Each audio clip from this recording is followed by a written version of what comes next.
Poised for Exit is a show for business owners who want to achieve a successful exit based on their own terms. Your business exit will likely be the biggest financial transaction of your life, and for most, you'll have one shot at doing it right. The topics and guests we feature and the stories they share will provide valuable ideas and strategies to improve operations and grow enterprise value so you can achieve the best possible exit outcome. Now here's your host, award-winning certified exit planning advisor, Julie Keys. Welcome everyone to the Poised for Exit podcast show. We're going to feature another outstanding CEO who leads an excavation and site utilities company. She happens to be a member of the Association of Women Contractors, whose members we've been featuring and will continue to feature in the next several episodes. We're going to hear from her right after these messages. Exiting your business is a big deal, both financially and emotionally. I'm John Marquet, Certified Exit Planning Advisor with TrustPoint. We help business owners transition smoothly on their terms.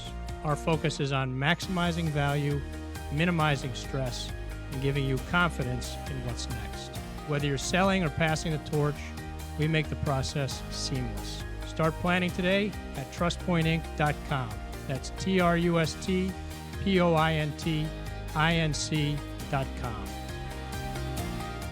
My name is Todd Crow, and I'm the president of the Twin Cities Exit Planning Chapter. If you're a business owner and advisor and want to learn more about the world of exit planning, you're invited to visit the Twin Cities chapter of the Exit Planning Institute. You can expect top-level education delivered by subject matter experts at every monthly meeting. Grow your network and draw from the learning that could be a game changer for your business or your practice. There's no pressure to become a member, so come and see what the buzz is all about. Our meetings are held the second Wednesday of the month, 7:30 to 9 a.m. See the show notes for more information and registration links. Are you a business owner getting ready to transition? If so, I recommend True North Mergers and Acquisitions as your confidential strategic partner. They understand your business sale isn't just about one buyer and the price, but what you net that counts. In other words, what you get to keep. When you're ready for a higher level of representation that delivers consistent results, contact True North M&A to do the heavy lifting of selling your business. Learn more at tnma.com. That's tnma.com. Thinking about selling your business in the next few years? Don't wait to start planning. I've seen too many business owners wait too long and regret it. Freedom Financial Partners are financial advisors who specialize in exit planning for business owners, helping you reduce tax surprises, protect what you've built, and quantify how much you need from the sale. Their proven process helps you think beyond your business so you can move forward with clarity and confidence. The longer you wait, the fewer options you may have. Download your free financial readiness assessment today at ffpforme.com/exit. That's ffpforme.com/exit. Hello, Poised for Exit listeners. We are here today with Liz Ennenga, CEO of Quad E Companies. Liz, welcome to Poised for Exit. Thank you, Julie. Excited to be here. I'm excited to have you. As I have been doing, especially with the members of AWC, like I said in the opener, just kind of interested, I think our listeners are too, in how women actually get started in an industry where it's primarily made up of men, which of course you know. I'm kind of in the same boat, if you know what I mean. And I'd like to just know, how did you get started? Like, how did you get started in excavation? What attracted you to it? All those things. Well, my story is similar to a lot of the women, but also dissimilar. Similar in the sense that this was not my first career path. Came from outside the industry. My background actually unique in a lot of ways. One, I went to Georgetown for my university degree. So I left Minnesota. I went out east. I studied comparative politics and European history. Wow. So super useful in life, but planning to go to law school. Decided not my path. Wound up back in Minnesota and wound up working for Target Corp, which I have to say was one of the most foundational moments of my life, was going through Target University, which for those that don't know Target, they throw you through a massive training program when they hire you as a business analyst to teach you business. And to me, that was my foundation of learning business. I did the Target thing for about 13 years, worked my way up, and throughout the course of that time had mentors, women that were in leadership roles. And one of the things I always would ask is, if you could do something different, what would it be? They regret. And there was a common theme, and that was that they regretted not spending as much time with their kids. Mm. At that point, I was a very young mom. I had one young son, pregnant with a second one, and really had to think long and hard about what I was doing. You know, shuttling my son off to the daycare at 6 in the morning, jumping on the bus, traveling downtown, getting back at 6 o'clock, rushing to daycare, and just I couldn't see myself being the mom I wanted to be. Fast forward a little bit. My husband is an earthworker by trade. I will tell you, he's really not in the business much more as far as the Quad E side of things. He does other things that adds immense value to the company just outside of the field. But he was the one that, you know, kind of introduced me to the idea of owning my own business and what we could do. And, you know, there were a lot of things around women owned back in the early, 2010s. And with my knowledge of how to run a business, I've always had an entrepreneurial spirit. Decided to take a leap and took a couple of years to really learn while I was still working my corporate job about what he did and what were the opportunities. And over the course of a couple of different things that happened in my career, wound up leaving corporate and jumping out on my own and started Quad E from the ground up. I'm Wow. 100% shareholder of the company. One of those things that we'll probably talk about at some point, but everybody assumed it was my husband's company. I will tell you to this day, people still assume it's my husband's company and that Sure. you work for him or, he drives a lot of the business. At the end of the day, he's an amazing partner in life and helping support, but this is my company and this is my business. And it's taken years to really embrace that personally, that it is mine and that I can do this. And, fast forward 13 years, here we are now sitting doing this, which is, an amazing journey. And if you would have told me back as a freshman in college that this is what I'd be doing, I would have laughed and I would have said, no, I'm going to be a corporate attorney in Europe, but, it's just Sure. crazy how life takes you different places. So here I am and, loving every minute of it. I maybe every minute's a little exaggeration, but loving where I'm at right now and able to provide for my family, provide for all the families that work for us and, be an impact in the community. That's fantastic. And so your husband does work for you, but not in a leadership role. Is that what you said? Yes, he does. Good. He works mainly with the equipment and in the shop and kind of making sure we've got all the right things we need Good. to Awesome. get down in the field, but he is no longer in the field. Well, it sounds like the two of you have got a really good mix of talent that complement each other. Yeah, it definitely helped getting started and believe Yeah. it wasn't easy right away, especially when No. I hate to say it, but especially when I can read plans sometimes better, but Yeah, well, there's hurdles and yeah, well, and with, the intelligence that you have and that a career path that you could have taken and didn't take. I mean, it's like a 180, right? Obviously.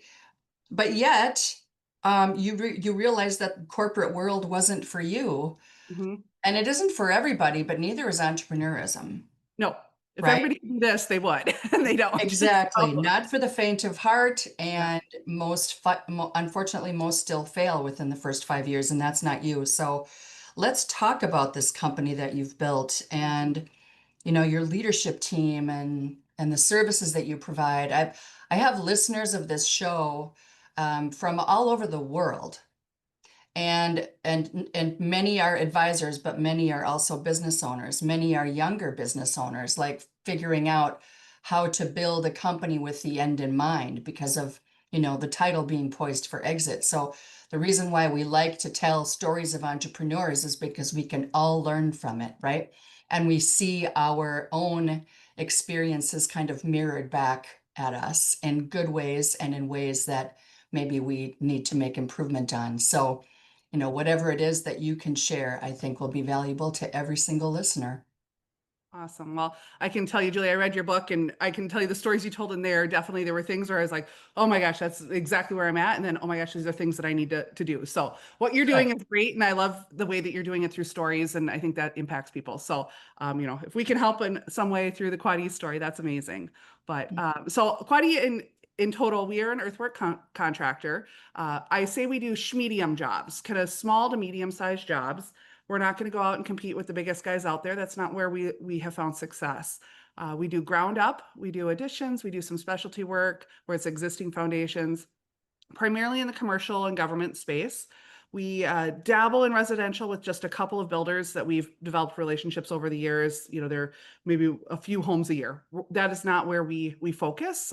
One, we're a union shop, so from a pricing standpoint, that can definitely price us out of it. Sure. Two, it's just where the expertise falls in my crew is out doing the commercial work. So we really anchor out there.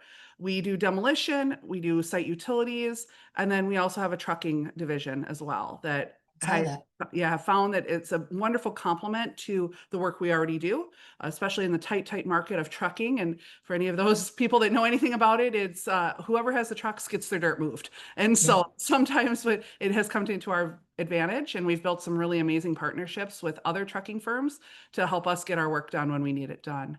So our jobs range from everything from like an ADA ramp or a new stoop. So think really small, one day in, one day out, to a multi-year project that is maybe the full site development that spans over the course of a year or plus.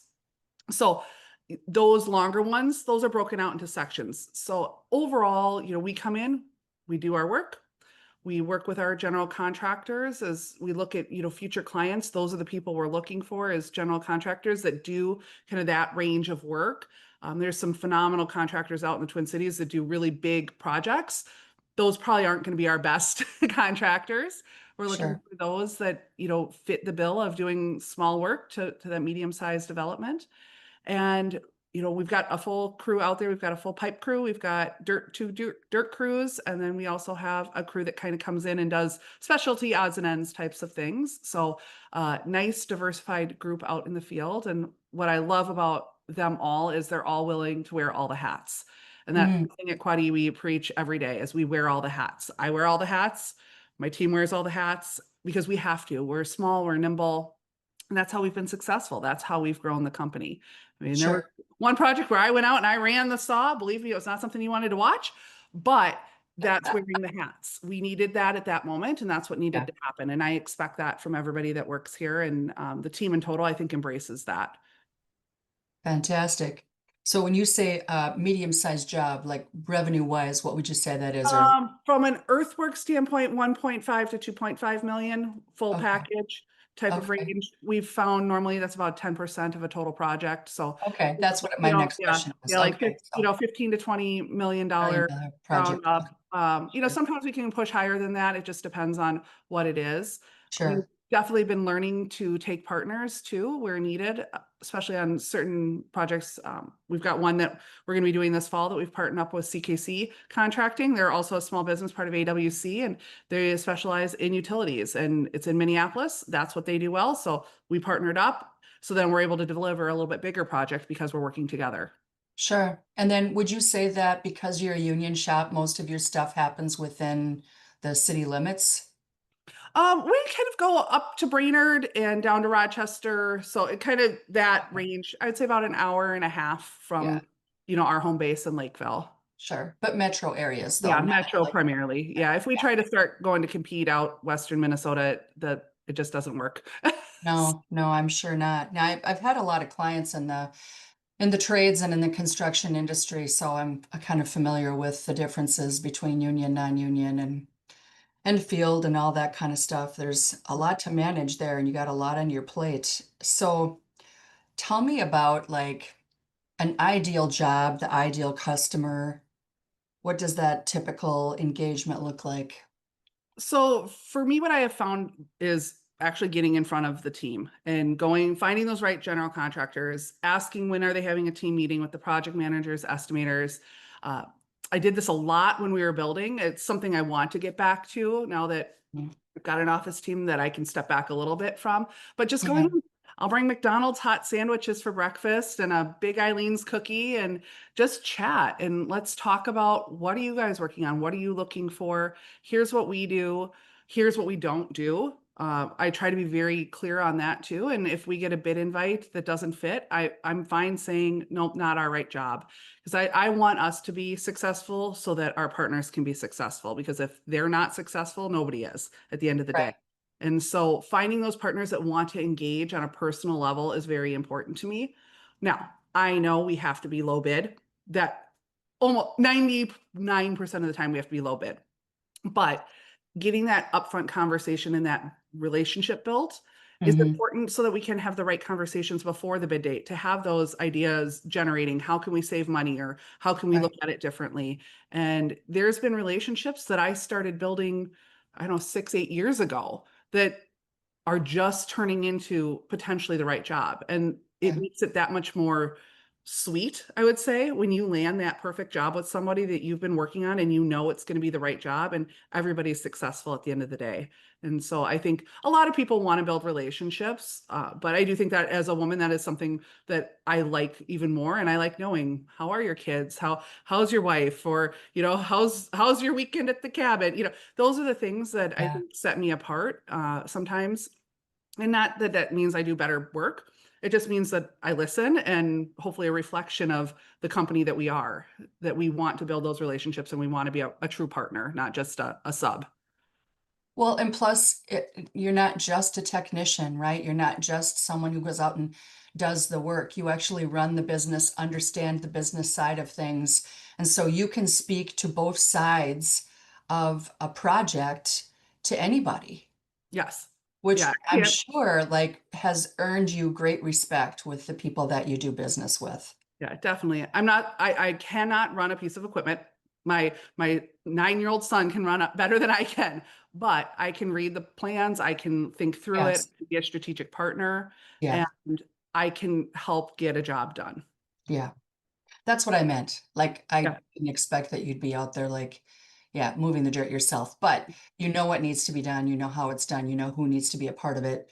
And then you can speak like the whole project language Yeah. and understand how to, work the negotiation and things like that. I love that, going out and meeting the team and establishing that relationship is important to you, because I think that really that's how we get the repeat business, right? I know that low bid, it wins, but yet at the same time, it's like, yeah, but is that always the only criteria? And I bet it's not. It's not. It isn't. No, they have to be able to trust you, Yes. right? They have to know that you know what you're doing. Yeah. Yeah, that's awesome. Are your parents around, by the way? My mom is, yes. Bet she's so dang proud of you. You know what's funny is she still thinks I might not have lived up to my potential. What? No way. Oh my gosh. She still has this idea that I was going to be this corporate attorney and all these things. But no, she's Oh, very, very proud. And sure. we were fortunate enough to be a part of a community event here in Lakeville this summer with a touch a truck. And we brought one of our dump trucks down, and my kids were all involved. And one of my aunts showed up, and, just wonderful to be able to share this with them. And, Yeah, my mom is definitely very proud. So that's awesome. I give her a Yeah, hard time sometimes about it. when I was going to start consulting, so this was after my marriage ended many years ago, and I was still raising kids. My kids are all out of the house now, but my dad was the one who said, "Are you sure you really want to do this?" Like, he Mhm. was the only one that tried to discourage me and make me go back to corporate America, and I'm like, "No, this is what I need to do, Yeah. Dad." Yep. Yep. Well, It's just in you. I feel anyway, like if it wasn't this, it would yeah, be something else. they're just looking out for us. That's all, right? Yep. And we probably would do the same for our own.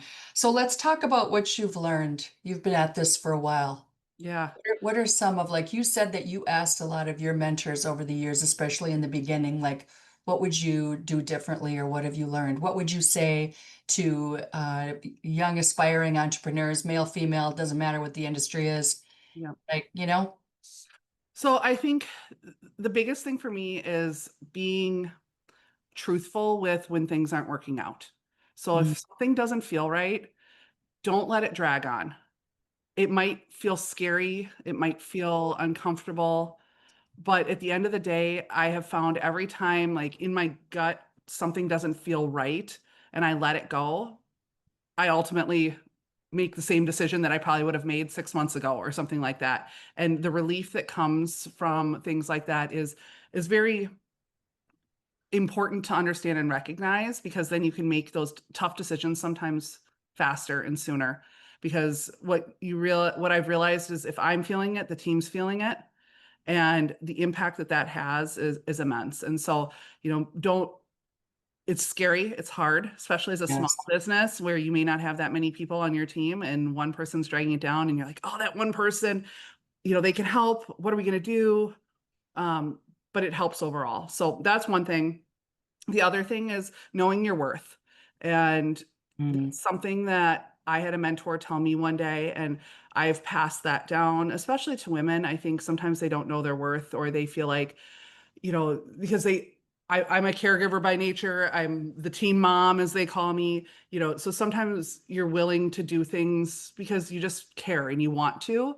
But sometimes that can take advantage of you. So knowing your worth, knowing when is the right time to maybe do that volunteer project, and when is the time to say, no, we're going to need to get paid for that. And Mm. I think that goes no matter who you are, especially if you're a new business. Sometimes you just want to get that foot in the door, and so you're willing to do it for free or do it for cost or just a little bit. But at the end of the day, we're all for-profit businesses, at least in this world we are.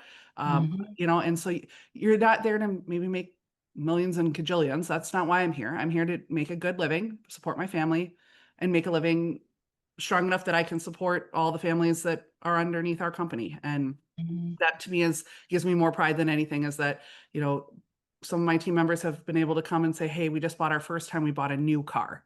Or, hey, I'm applying for this mortgage. Can you sign off on that I work here? I just got goosebumps saying that, because that to me that's why we're here.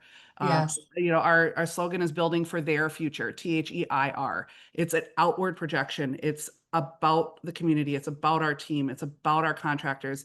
It's not about all of us right here, right now. It's about what we're doing for the future. And that to me is the legacy that, I want to leave, and that I think our company is leaving. And like-mindedness attracts that, right? So when you put that message out there, and then that's the kind of relationships that you build, because it attracts the same people with the same values. Yep, exactly. Yeah, that's a beautiful thing. So, what kind of plans do you have for growing this enterprise, Liz? I want to hear. Yeah. Well, so quite Yeah. honestly, like, I don't want to grow, I don't want a 50% or 2x or anything like that. I want to get us to a point where we're really efficient and we're really solid with kind of our core group of team that we have, with the right projects, with the right people in place, and that we can all live a very comfortable existence. And I mean, if I think back to why I did this so that I could be flexible enough in my career to be the mom I wanted to be. Thankfully, I've gotten to that point 90% of the time, but there's still things. But that's really where I'd like to get to this with this company, is that it is very efficient, that everybody is working the right amount of hours to get the right paycheck, and that we're getting the work done. And so it doesn't necessarily mean a specific number or something like that. To me, it's more of a feel and an ease of how we're doing things. We've got some work to go. We've got some processes we need to work on. We've got some, just there's always room for improvement. Not Mhm. to, we have room, definitely, but getting that right balance of how many of those, 7-figure contracts versus the 6-figure contracts, and trying to get that all worked out. And in Yeah, construction, it's hard because you never know what's really coming. But if right. we can get to a point where we're really balanced and feel confident every day that we've got the work, we've got what we need, that to me is going to be success. It isn't necessarily a number or something like that. Yeah, I think it's really important that you identify clearly like what your sweet spot is for your job size, right? And you Yep. know that. I've had a lot of clients over the years who have gone after the bigger job, and won it, and then lost money on it Yeah. because And they weren't set up for it, and you know, so yeah, sad that's but true, slow and right? steady. Yeah, but slow and steady has been our Yeah, way. And, yeah, I look around, I have, whether it's what part of the construction industry or not construction industry, anywhere, I have peers out there that have gone all in on big time stuff. And my heart pounds for them, because it's scary. And I know what one change order that doesn't come through means, or what one sidestep could mean to a company. And yeah. I would rather build us in a slow, steady pace to make sure that we can hurdle, and hurdle when we need to, duck down when we need to, and just ride the storm, whatever comes your way, because it comes every day. There's something different. So. Yeah, well, I mean, if you've been around long enough, I know you've been around a while, and I've been around longer than that.